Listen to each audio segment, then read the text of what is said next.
Hello, this is Dr. Jabour, and in this lecture, I'm going to go over proteins and more specifically the ones that are in the cell membrane. But there's going to be an introduction on proteins in general. So there are many proteins that are associated with the lipid bilayer, which is the cell membrane, and it will give this membrane specific functions. So that's why we have to talk about them and see, what are they providing the cell, um, uh, the functions of the cell. What is that going to allow the cell to do? So first of all, proteins is they are part of this class of biological macromolecules, and we saw four of them already. Well, the introduction in a prior lecture was about four macromolecules, and there's a mini lecture on each one of those, and this is the one on proteins. So the four macromolecules are carbohydrates, lipids, proteins, and nucleic acids. And this is about protein. So we're just concentrating on this one class out of the four. And just like in the other macromolecules, these molecules have really diverse functions within the class itself. So proteins, we're going to find so many different kinds of proteins, small ones, big ones, uh, ones in like a ball, and other ones that are more long. And they each have different properties because of their composition, atomic composition, and they provide all these different functions. So um, so these are examples of all the different varieties of functions that proteins have. So you need to be familiar with that. Proteins can be enzymes. There you go. Proteins can be enzymes. So enzymes are proteins. They're made of that's what enzymes are. They're proteins that have a very specific function, and the function is to speed up chemical reactions. That's what the job of an enzyme is. It's a catalyst.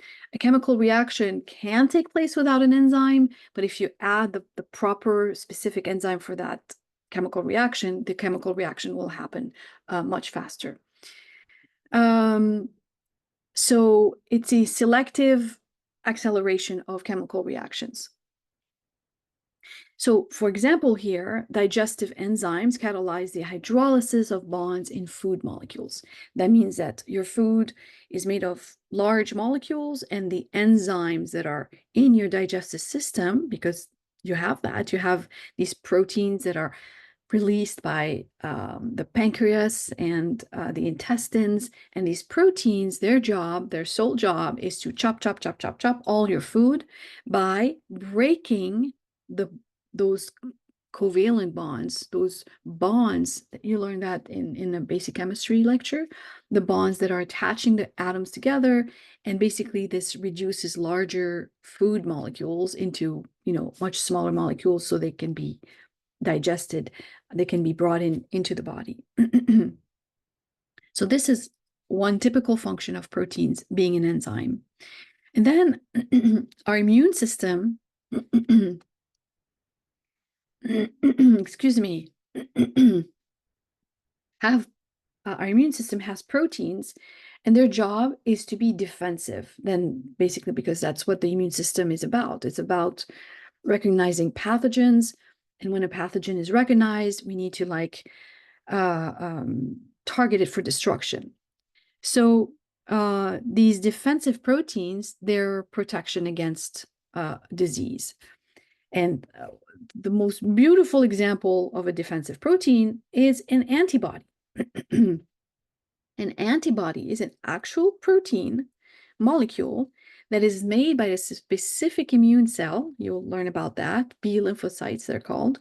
And these antibodies are released in the bloodstream, and they're going to go find the pathogens, and in different ways, they target them for destruction. So they inactivate them. And so the example here shows you that these antibodies right here, they're basically little little upside down Ys here in the diagram. They can target bacteria and viruses, and once they find them, they will, target them for destruction. So this is another example of a very important protein function. Some proteins are meant to be just for storage. For example, casein is a protein of milk. It's the major source of amino acid for baby mammals, meaning that it's going to be a very, very large protein, and then it can be chopped down into smaller amino acids for the growth of that baby. Plants have storage proteins in their seeds. Ovalbumin is the protein in egg white. And again, these specific ones are used as an amino acid source for the developing of an embryo. So we haven't really gotten into how proteins are made. What are they made of? An amino acid happens to be the monomer of proteins. So I'm not sure if you've seen that in a past biology lecture, but amino acids is basically the structural unit of a protein. And I describe this as like my amino acids are like little beads, and when you string them together, you end up with a long chain of amino acid, which is your protein. So proteins are made of amino acids. So this source of amino acids for the embryo is amazing because the embryo can take amino acids from this source of protein and build the things that it needs to build to grow. Some proteins have the sole function of just being transport proteins, and they transport substances. This is completely different from destruction or chemical reaction. They're there specifically to help the movement of things from one place to another. So here are a couple of examples.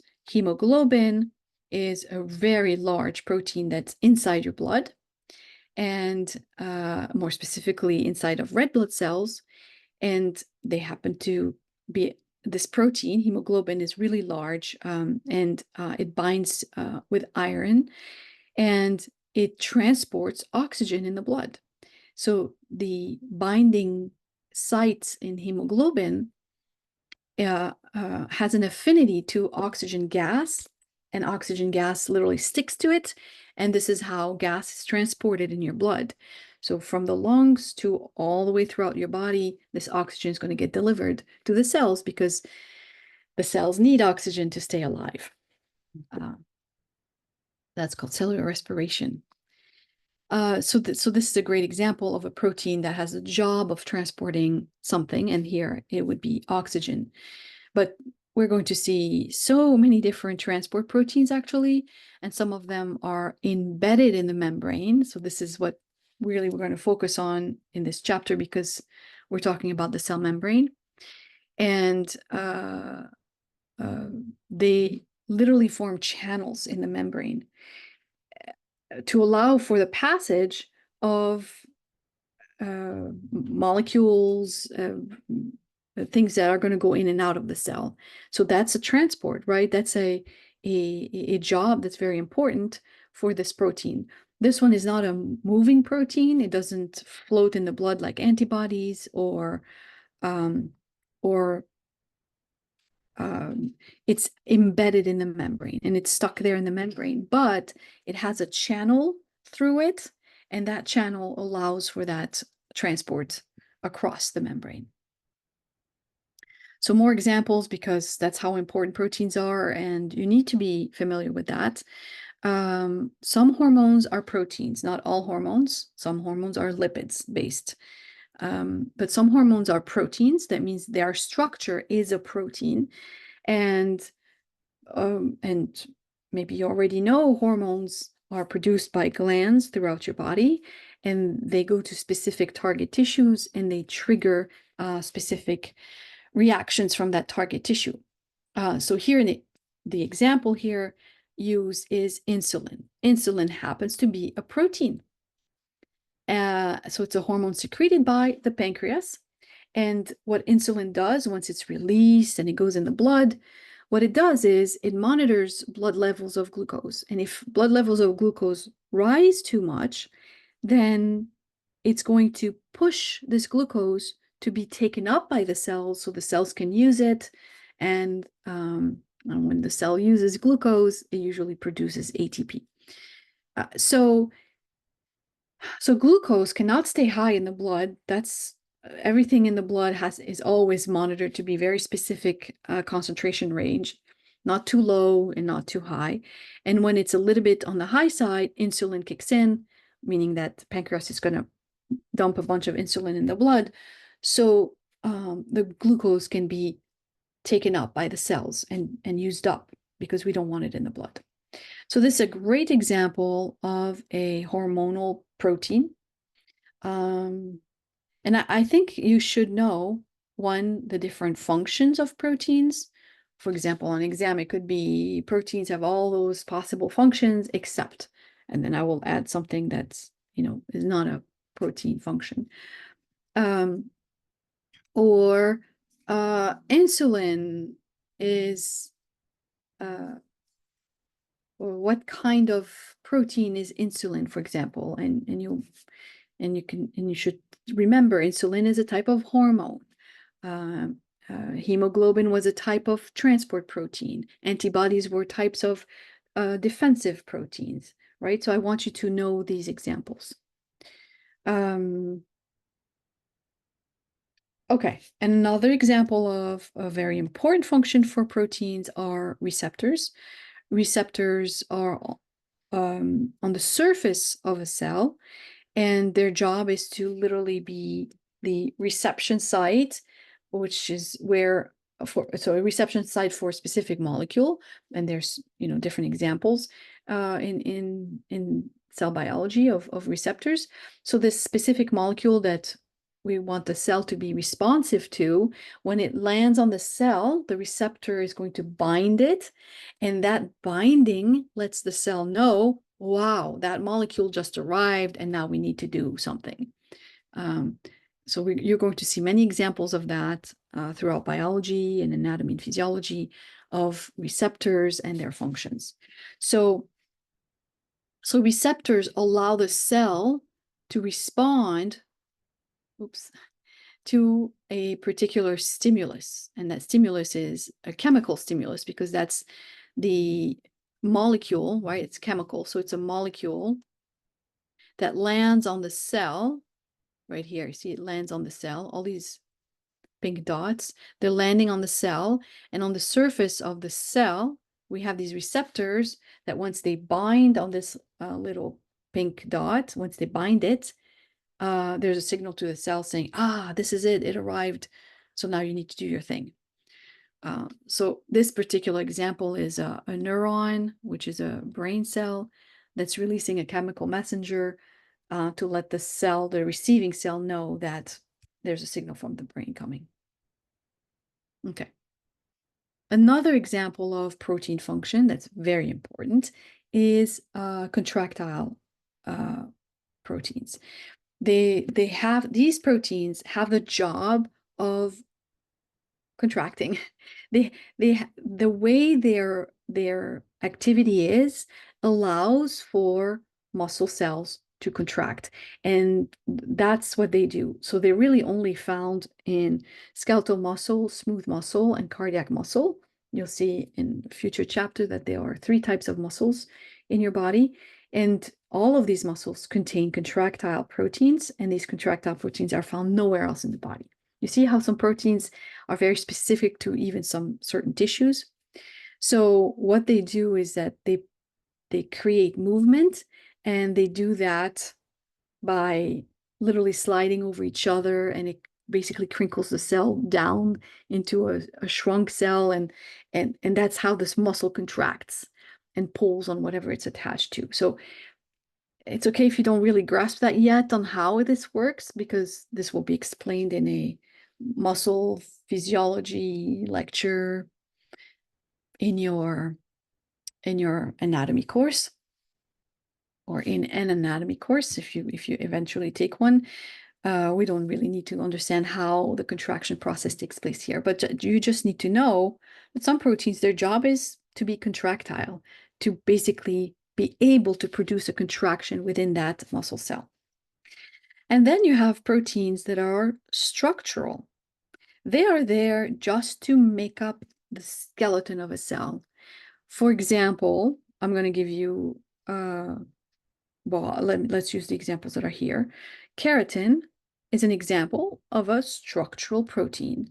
It's the protein of your hair, and your nails, and feathers in birds, and in skin also. And it's just part of making up those those those parts of your body. Um, um, they basically provide a network for those areas. They provide a skeleton for those areas. For example, I'm going to give you another example here so you can see what I mean by structural. This is a neuron. The neuron is a cell in your brain, the cells of the nervous system. And neurons have a very specific shape to them. They're star-shaped. You see, I drew one here. This is a neuron, and it's star-shaped. And neurons, their cell shape is due to the fact that the structural proteins in a neuron are laid out in such a way, they're spread out in such a way that they create this very pointy kind of edge to the cell repetitively like that, and creates this star shaped to the cell. So the cells come in all different shapes. Some cells are round, some cells are very rectangular, and some cells are star shaped. And this is due to the structural proteins that are inside the cell that give the cell its shape. Okay, so those are 8 examples of different functions that proteins can have. So let's get into the nitty-gritty of what is a protein. So proteins are made of amino acids that are strung together into a very long chain of amino acids we call protein. But what is an amino acid? This is what we're going to see here. Amino acids, one amino acid is that one monomer, and then that's what you're going to string together. What is an amino acid? This is it. That's the structure of an amino acid. It's a carbon at the center of the structure. There's a carbon. And as we saw in a previous lecture, carbons have to form 4 bonds with, atoms. And some atoms, well, it has to form 4 bonds. So here's your 4 bonds, 4 covalent bonds for this central atom. 2 of these covalent bonds are going to be with functional groups, and we saw that in a separate lecture, functional groups that are very specific to amino acids, and they're going to be there in every single amino acid. So this is the amino group, and this is a carboxyl group. This is a carboxyl group. Every amino acid has an amino group and a carboxyl group. And actually, the term acid comes from this. Let me use pink. It comes from this hydrogen that, if this amino acid is kind of like put in an aqueous environment, it's going to release the hydrogen into a hydrogen ion into that environment, and it acidifies the environment.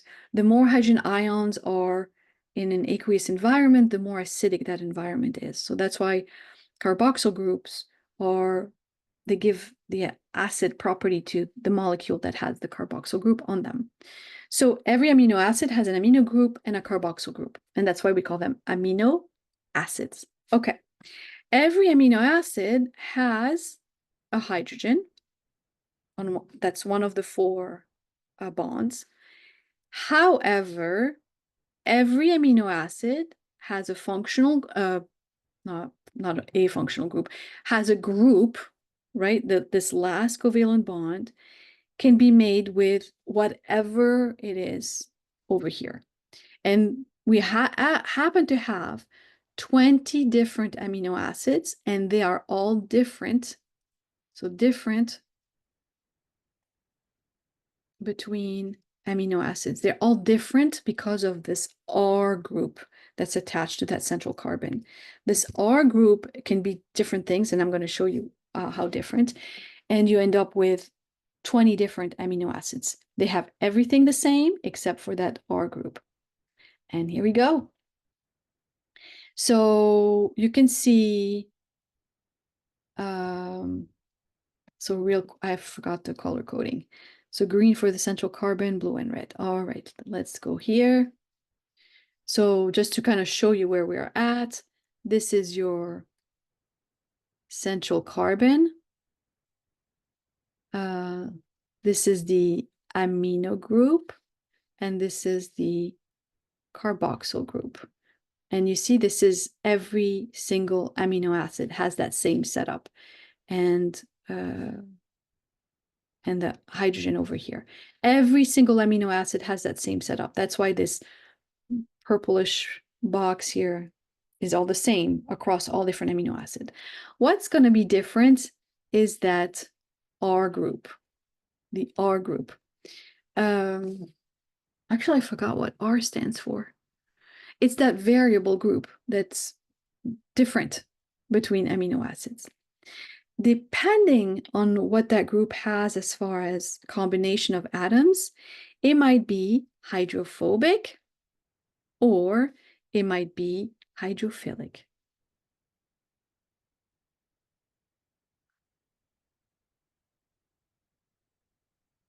So these are hydrophilic as opposed to those are hydrophobic. So again, we saw the term hydrophilic and hydrophobic in a previous lecture, the one that introduces chemistry for biology. And we saw how certain atoms have leftover electrons that are not engaged in bonds. And these little rowdy electrons are basically sucking up the electron clouds towards them. And it just creates this negative pole on one side of the molecule, and it makes this molecule polar. And when you are polar, you can form hydrogen bonds with water molecules around you. So that's why we say they're hydrophilic. And hydrophobic is when you're not polar, which means you're not going to be able to form hydrogen bonds with the water molecules. And you end up being hydrophobic. You shy away from water. You don't blend with water. You don't make bonds with water and blend with it, which is what lipids are. Lipids are hydrophobic. And when you put a drop of oil in your pot of water, boiling water on the stove, for example, that drop of oil is kind of floating in there because it's not dissolving, naturally dissolving it, because it doesn't like to do that. So what makes a chain hydrophobic? Well, we can look at here. CH, CH2, CH3, CH2, CH, CH3, CH3, carbon and hydrogens, carbons and hydrogens. That's it. Look at this. Carbons, yeah, even though they're here, it's more of a cyclic setup. This is a cyclic setup. Here there's a sulfur, but it's mainly, carbon and hydrogen. And nobody here is sucking up the cloud because there's no leftover electrons on these atoms. They're all engaged in bonds. So there is no polarity. So no polarity,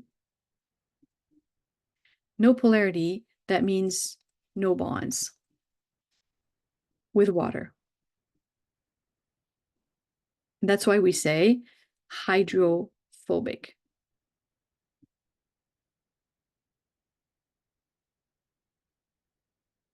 That's why we say hydrophobic. Now, let me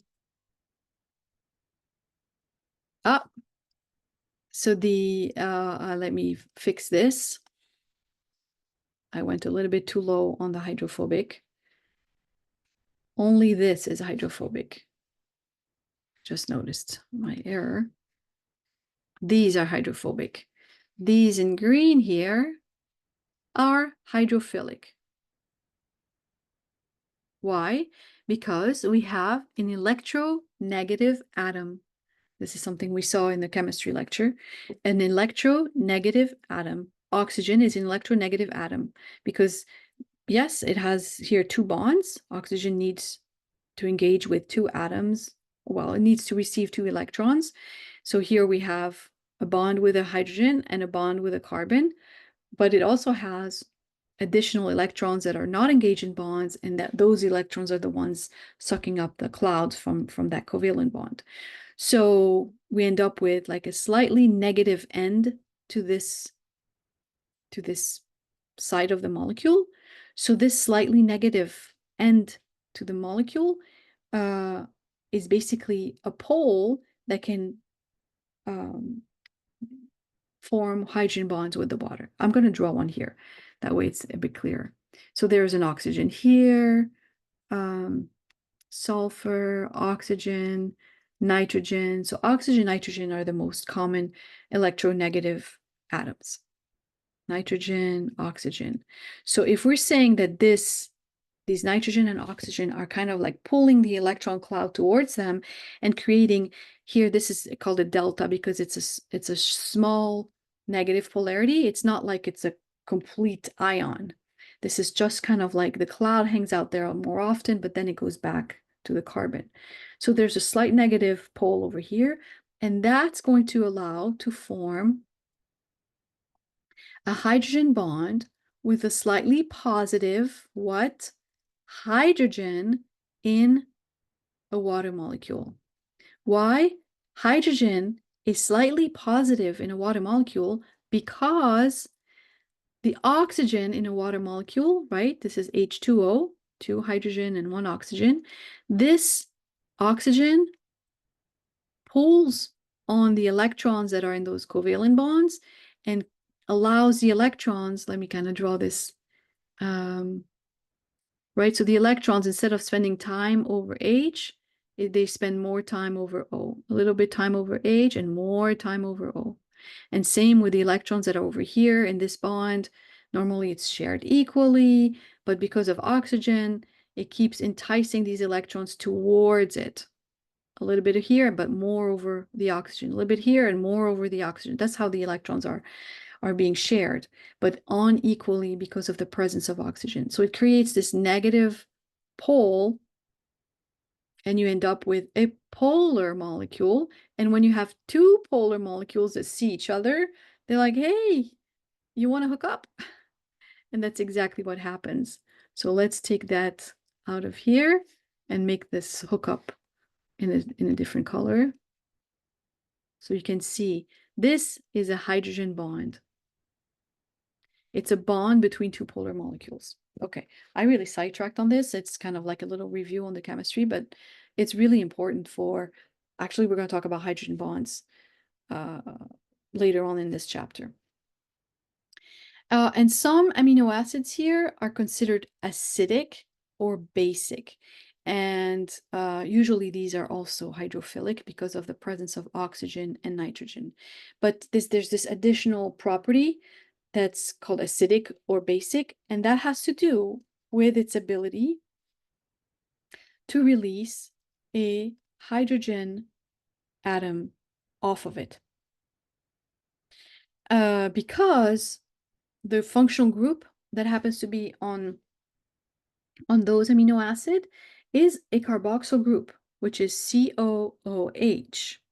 And when you dissolve the amino acid into the aqueous environment, which is what the cells are and the surroundings around the cell, it's all aqueous, which means it's water-based.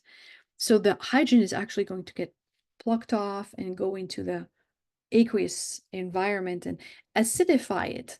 So it adds acidity to the environment.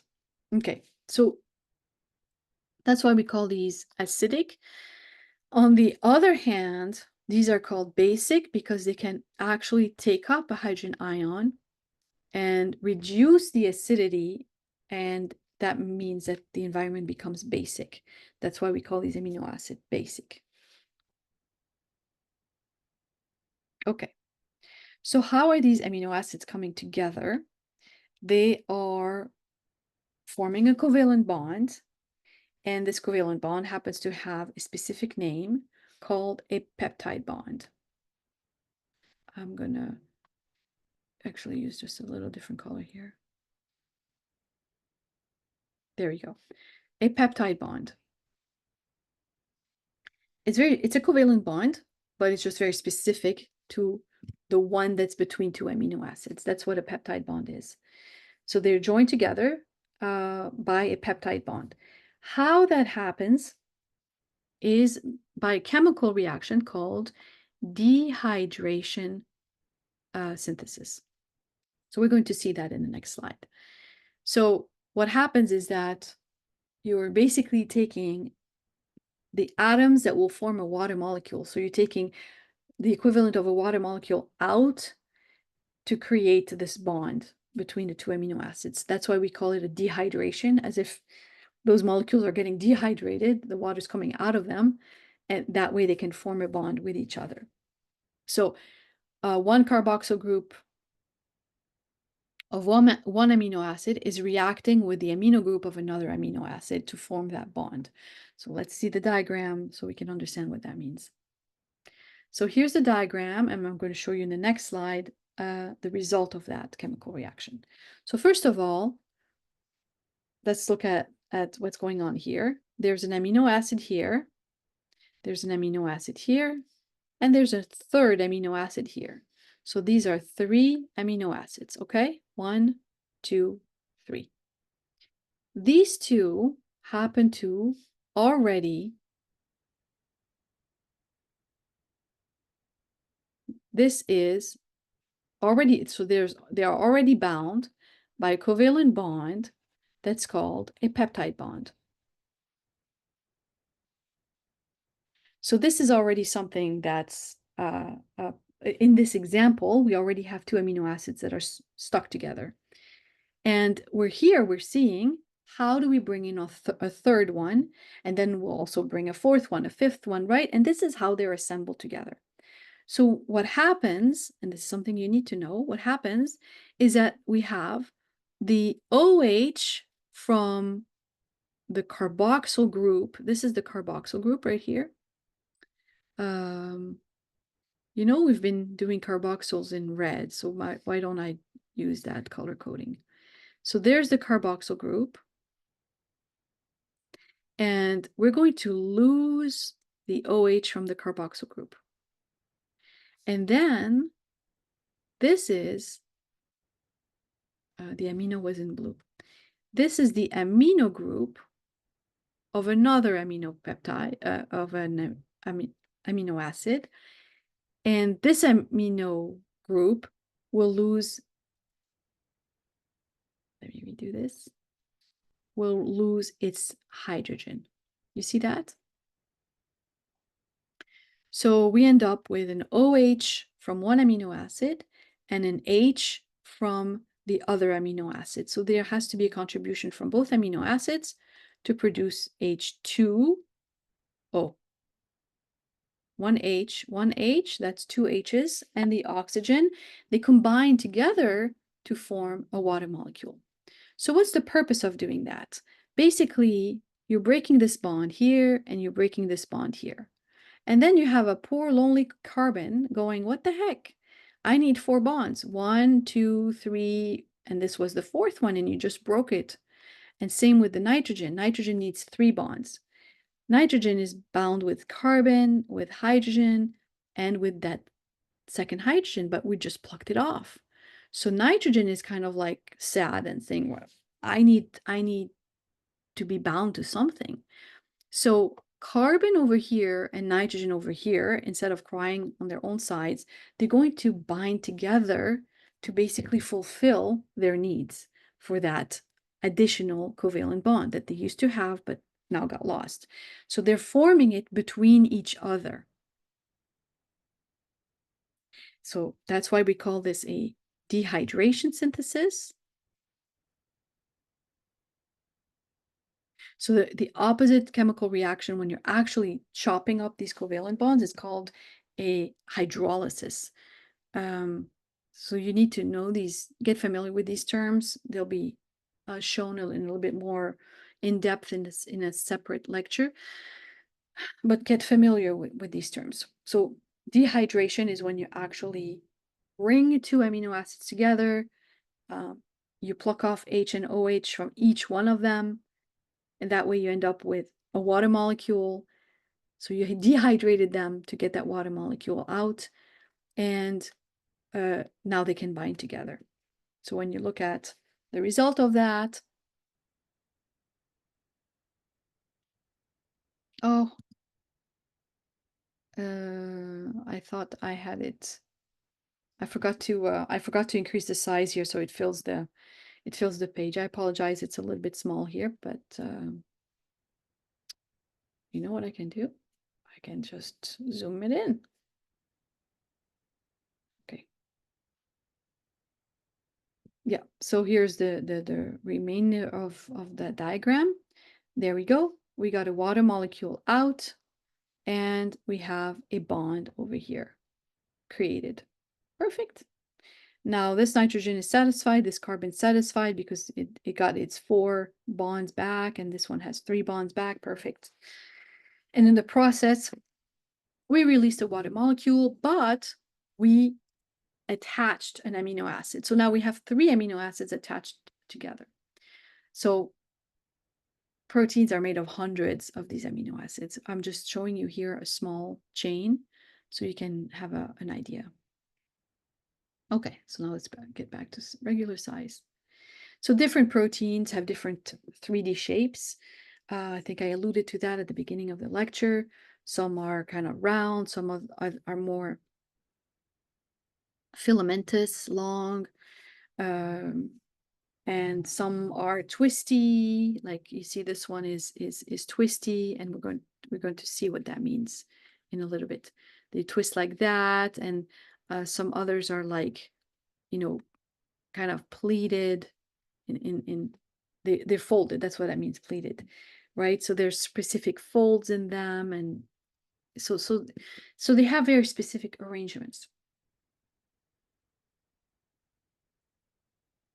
So to get to that folding, you have to go through to 3 prior levels of protein structure.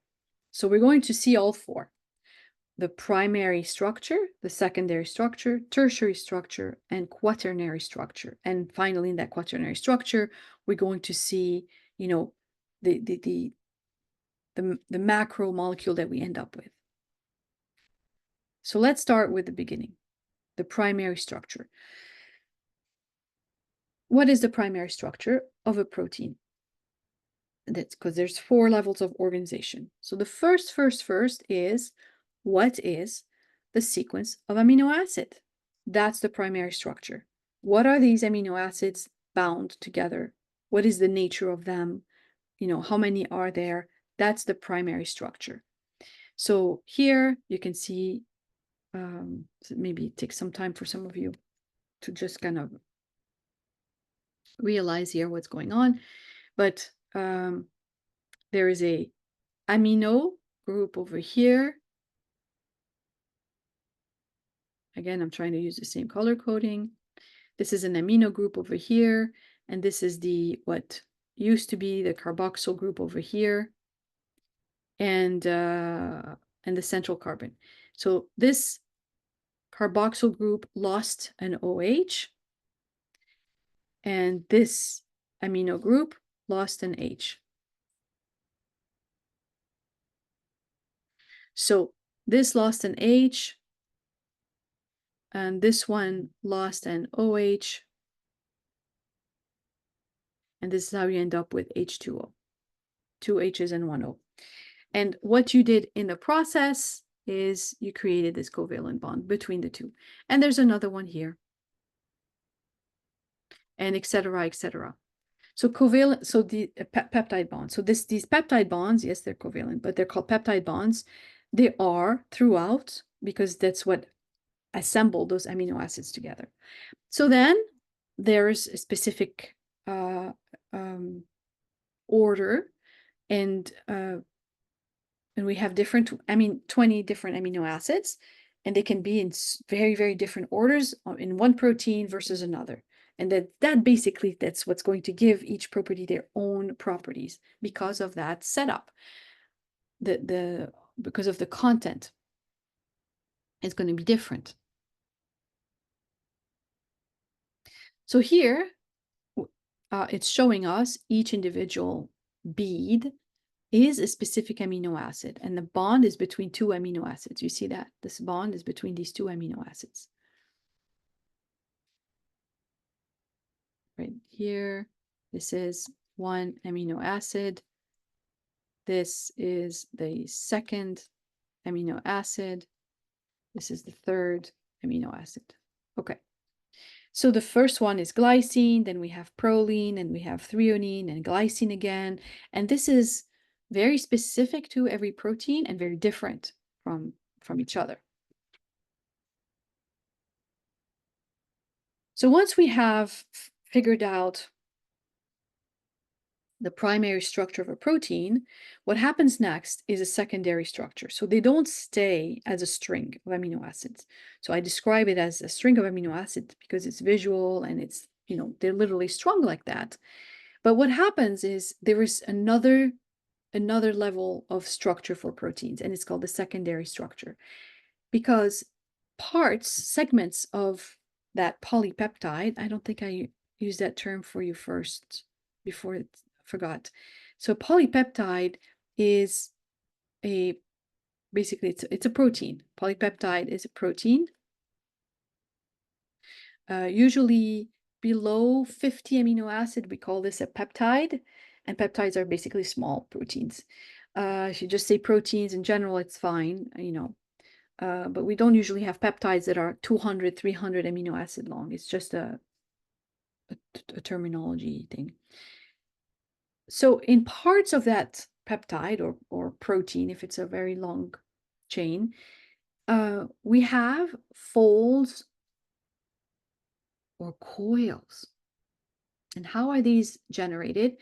They happen because of hydrogen bonding between amino acids that are far apart, that happen to have poles that they want to kind of hook together. And they bring this chain, they bring it closer like that. And you end up with a twist to it.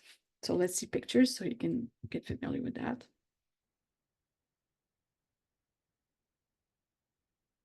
So as I said over here, it's either folded or coiled. So let's look at these. Secondary structure. Here's the example of what a coil is. It's hydrogen bonding between amino acids that are far apart. Here's your hydrogen bond between this amino acid over here and boom, boom, boom, boom, boom, this amino acid all the way down in the chain.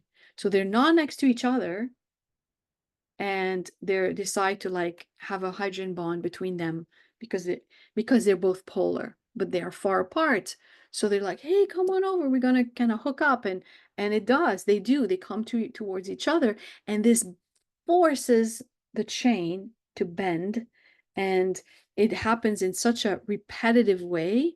The presence of these amino acids, literally in the same intervals, you have a repeat of these two amino acids, and they force this part of the chain to coil up. That's what this is happening. That's what is going on here. And we describe this as being an alpha helix. We describe this as a helix. It basically forms a bend to the molecule instead of just being flat and long. So sometimes the way these hydrogen bonds show up in the long string, the way that the polar molecules show up in the long string and force the string to fold against itself, it creates such a fold that it actually folds it flat. And that's why the second type of secondary structure is called a beta sheet, because literally the way that they're forming these hydrogen bonds between each other, it closes it up into like a an accordion sheet, and it's so regular. It's like literally very repetitive set of pleated sheets. They're called beta pleated sheets. So make sure you know that, and make sure you know alpha helix. Those are the two types of secondary structures. So then at a tertiary level, we have an additional kind of folding that takes place that is not going to be due to hydrogen bonding between two far away polar amino acids. But this one is more of the tertiary structure is more an overall shape that the polypeptide takes because of the interaction of the R groups of various amino acids. So this is maintained by a variety of, again, non-covalent hydrogen bonds and disulfide bridges. So what are those? Let's look at that. There we go. So you have this long chain, and then it's forced to fold because not only do we have hydrogen bonds that forces it to fold, like that's what we just talked about two slides ago, but also we have interaction between hydrophobic R groups from different amino acids that are far apart, and they kind of like want to hook up together.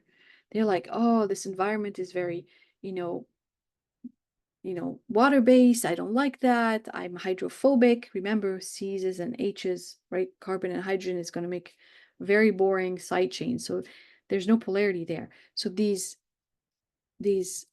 side chains are finding each other far apart, and they kind of huddle together like, oh no, we don't want to look at water because we're hydrophobic. We can't form bonds with water. So let's kind of like, hook up together and just kind of like, bring us together. So these are called van der Waals interactions. They're hydrophobic interactions. Okay, the example that was in the previous slide of a tertiary structure. So all this is tertiary. I could have added van der Waals in the previous slide. I didn't. Covalent bonds and disulfide bridges. And hydrogen bonds of van der Waals. But here's this disulfide bridge. So that's basically between two cysteines, if I remember correctly. Let's go back here just because I'm curious.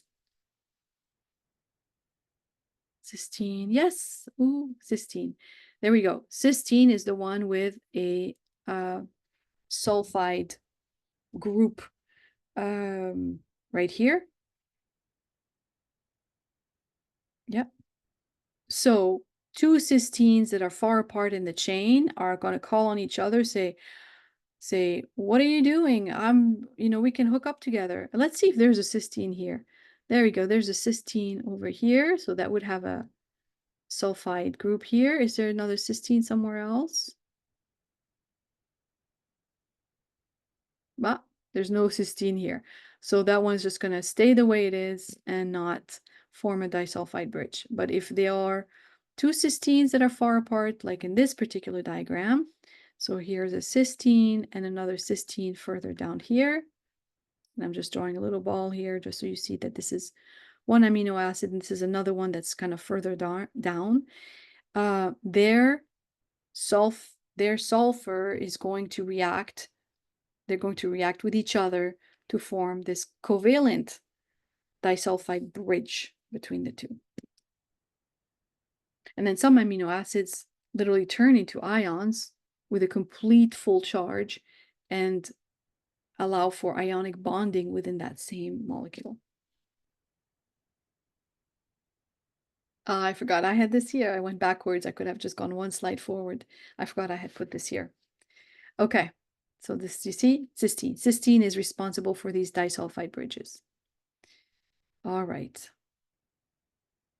This is an example of a protein with that has reached a tertiary level of structure.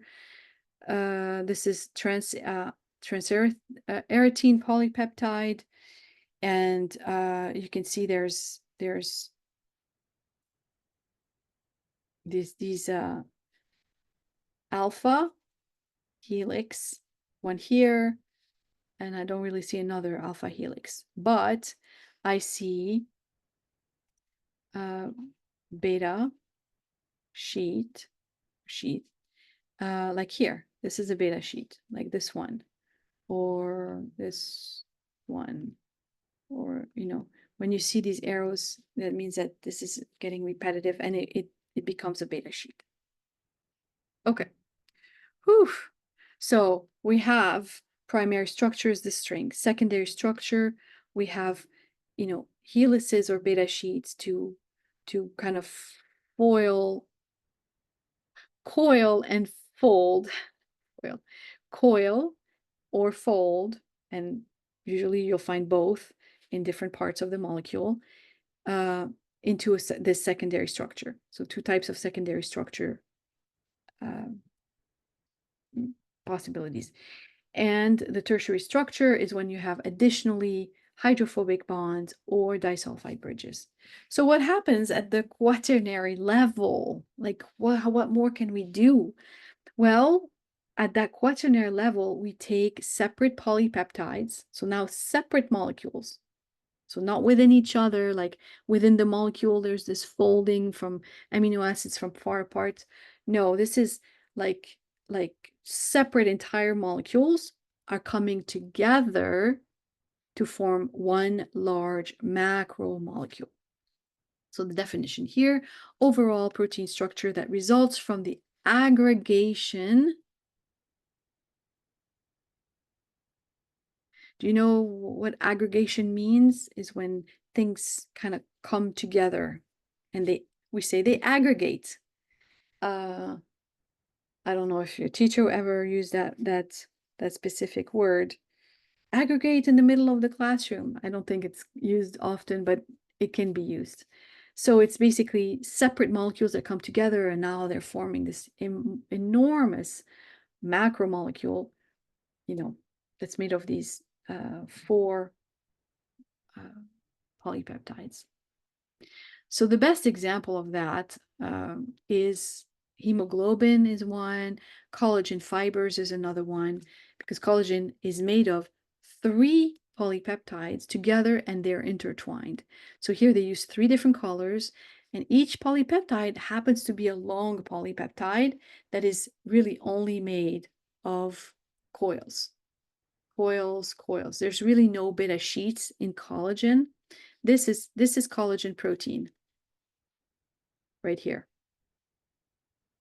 Collagen protein. So collagen protein technically is made of 3 polypeptides. Each collagen protein is made of 3 polypeptides intertwined together.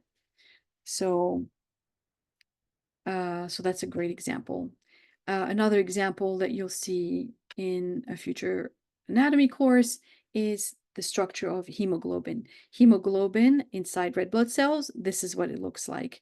And it has 4 subunits, alpha, beta, 4 subunits, but 2 of them are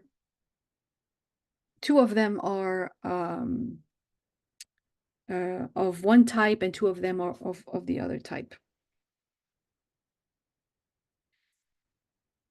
So 2 alpha subunits and 2 beta subunits, and then you end up with this very, very large macromolecule that has iron in it and can bind oxygen. So primary structure of hemoglobin is that string of amino acid. Secondary and tertiary structure produces that one subunit, either alpha or beta. And then the quaternary structure is when you have 2 alphas and 2 betas that come together and create this macromolecule.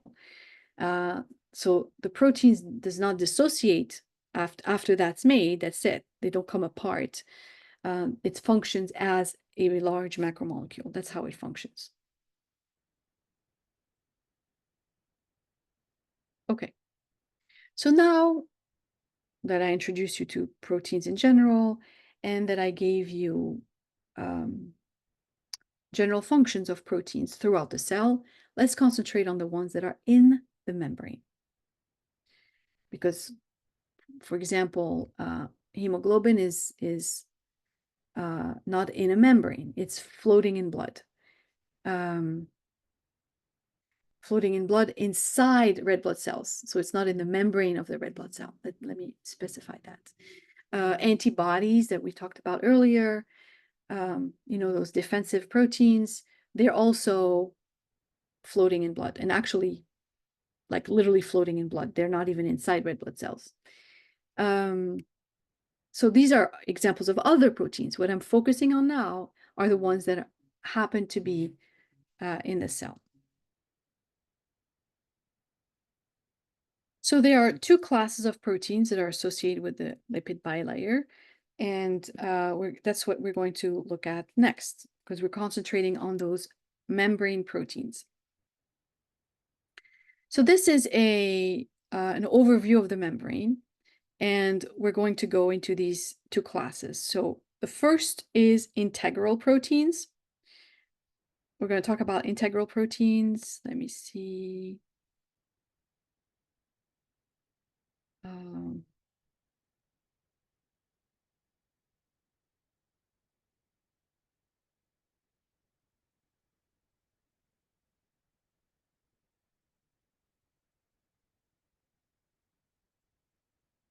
And peripheral proteins. Okay.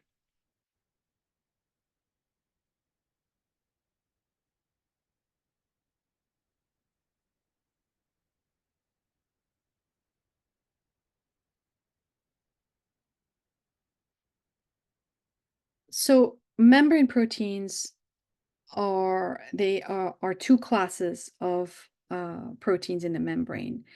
We're going to see them. They're associated with the membrane, either within it or underneath it. So when they are within it, we're going to talk about integral proteins. So first of all, let's look at an overview of the membrane and everything that's associated with it. And you're going to see it's like, wow, what's going on?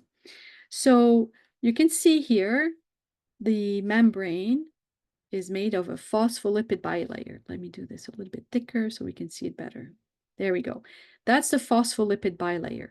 So I discussed the phospholipid bilayer in that mini lecture on lipids and the plasma membrane.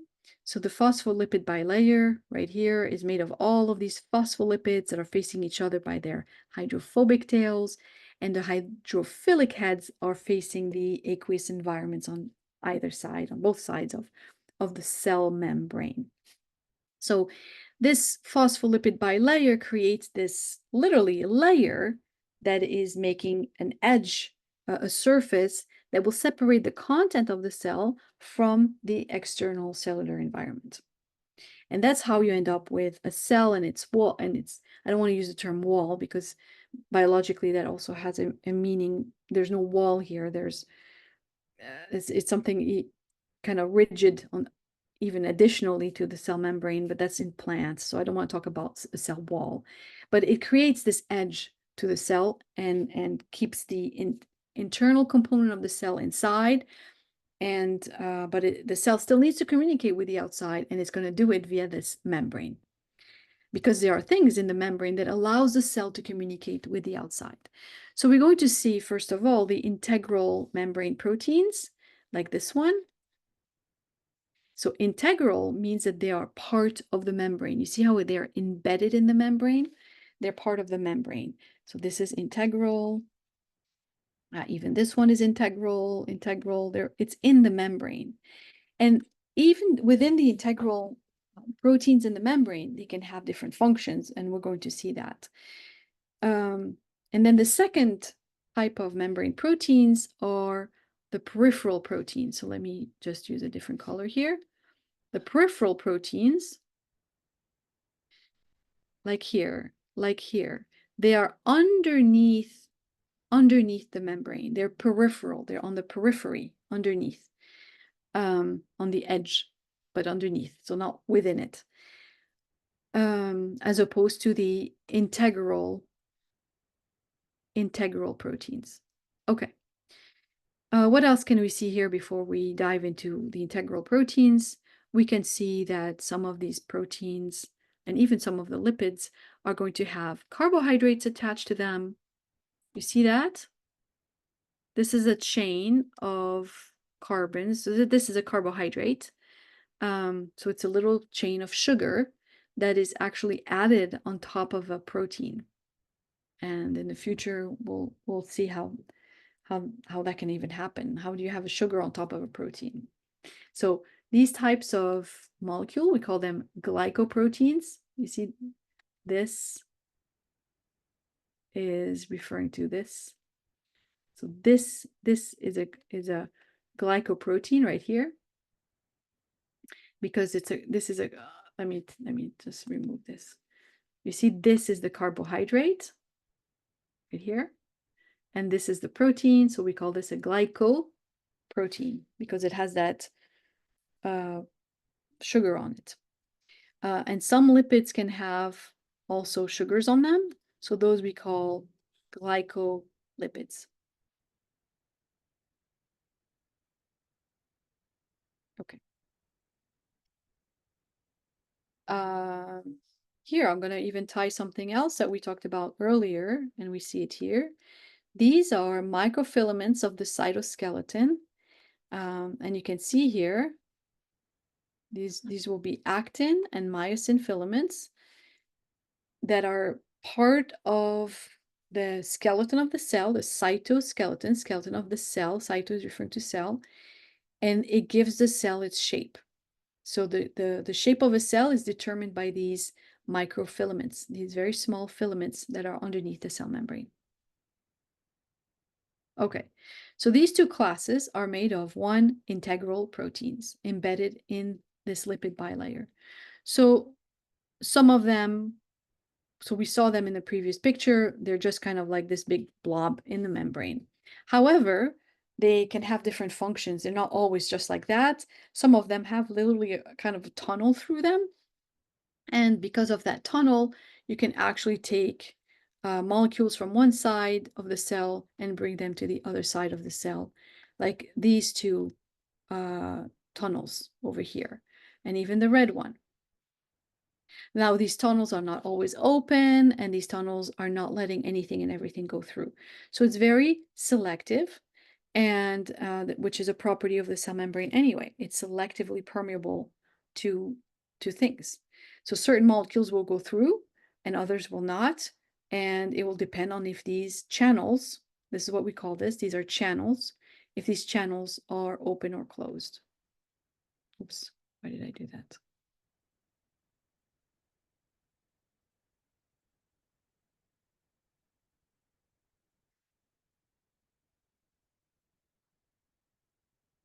Well, I think there's a delay, that's why.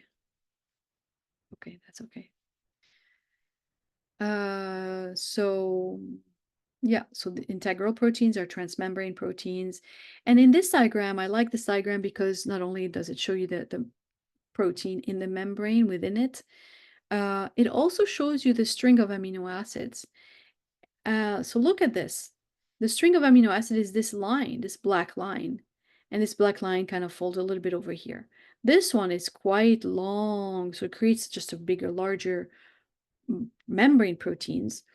And there's also some coiling. But it gives you an idea of how really it has to get folded in to create this bigger structure in the membrane. Also, I want to point something out to you that would be interesting to notice.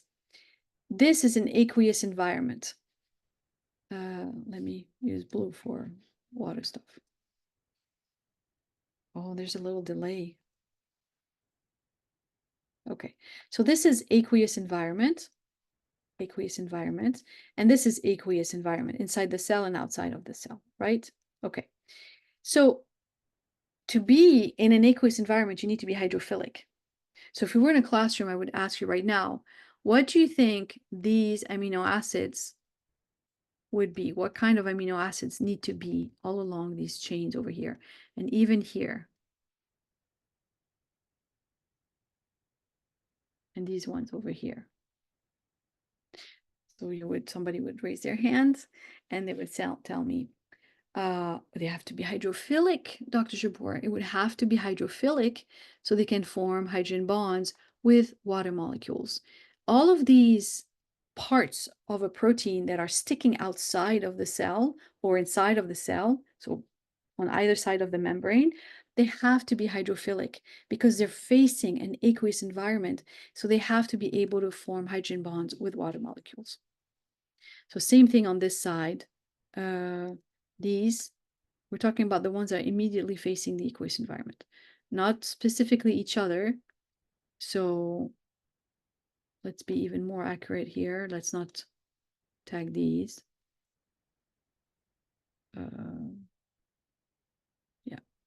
So we want the ones that are really the outermost right here. So these are hydrophilic, which means that all of these, they must be hydrophobic. There is no other possibility because this is where all the hydrophobic amino acids are, inside the membrane. So you see, when you have a string of amino acid that's just very flat and long like that, you don't realize, you don't realize that the property of each amino acid is going to determine how it ends up being folded and whether some parts will be on the outside and some others will not. So the parts that are going to come on the outside will have to be hydrophilic. See this part over here? So in the chain, it will be hydrophilic, hydrophobic, hydrophobic, hydrophilic, a little bit here, and then goes back in. And you know what I mean? So it's within the long chain, there will be a different sequence. All right. So that's why we have hydrophobic amino acids, hydrophilic amino acids, and they each will have a specific spot in the long chain. So in the end, it folds exactly like it's supposed to fold. If it's meant to be a membrane protein in the membrane and needs to fold in a specific way, it will because of that string of amino acids. The second class of proteins are called peripheral proteins. They're not embedded in the lipid bilayer, and sometimes they're even loosely bound to the integral proteins. So this is an example over here. So these have to be hydrophilic because they are on one side or the other of the cell membrane. Okay. And I already showed you some examples of that. So I'm realizing this slide really should have been placed much earlier because I already talked about functions of membrane proteins. I already said some of them are enzymes, which means they, catalyze chemical reactions. So they have to have affinity to, the products, the products of a chemical reaction. The ones that transport molecules, they have to have affinity to that one molecule that they transport. The ones that are part of signaling, they have to bind the signaling molecule so they can then alert the cell, whatever that message is, because that's how some hormones are going to work. And they bind, and then the cell has to do something.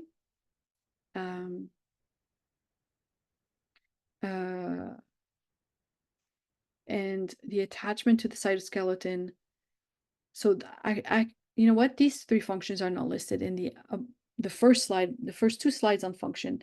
Remember at the beginning of the lecture, I talked about in general functions of proteins in general. This is more specifically to the membrane, first of all. So it's okay if it's over here and not over there. This is specifically to the membrane. And really the first three, I had already mentioned them in the general slides. But I didn't mention these additional functions that the membrane proteins have. The additional functions that proteins in the membrane have is that some of them are for cell-cell recognition. Like if two cells need to recognize each other, it's thanks to the proteins that are on their surfaces.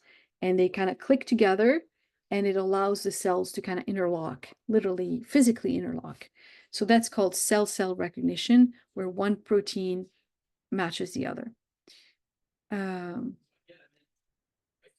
Or they form junctions between cells. Either the cells recognize each other and then that's it, and then they kind of dissociate, or they actually are bound together and they're just meant to stay bound together.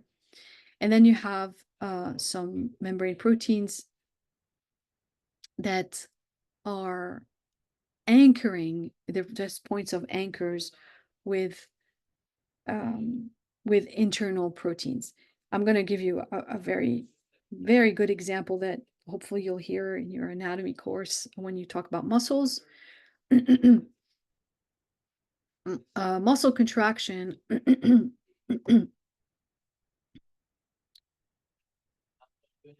Muscle contraction takes place inside of the cell, the muscle cell. So all in here, you're going to end up with muscle contraction. But the cell shrinks and contracts because these contractile proteins happen to be attached to the cell surface. That's why the entire cell shrinks. So the contractile proteins that are underneath here, they are shrinking, but if they're not hooked to the edge of the cell is not going to shrink. It's just going to be something inside the cell that's going to move like that, instead of having the entire cell shrink with the contractile proteins. So in a disorder, in a muscular disorder called muscular dystrophy, you have a protein that's called dystrophin that allows for the linkage of these contractile proteins to the membrane proteins. And if dystrophin is not there because it's non-functional, like in that genetic condition, then the contraction takes place inside the cell, but the cell membrane doesn't know that, and the muscle cell doesn't end up shrinking actually, and it's paralyzed. So that's what muscular dystrophy is. It's paralysis of certain muscles in the body, and there's different forms of muscular dystrophy.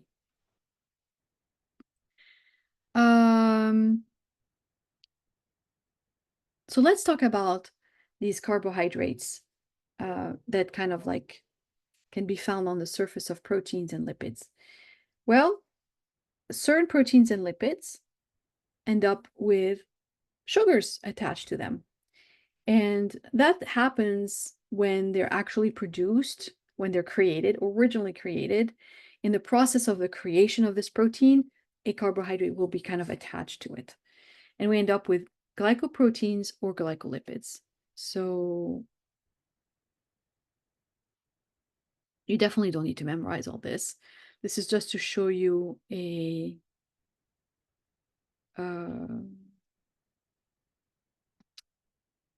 this is kind of like on the protein, you end up with basically these chains of sugars. This is I forgot what this is called. This is galactose, this is fructose, and sometimes you'll have maybe this is acetylgalactose, I don't remember. This is galactose.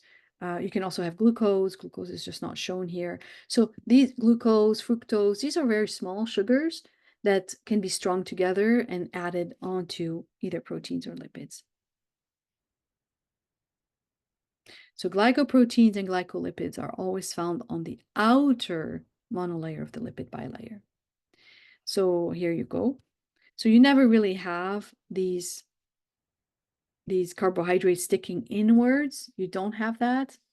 But what you do have, you have them sticking outwards. And you know what that does? It actually gives the cell its identity. It's one of the things that allow the cells to recognize each other.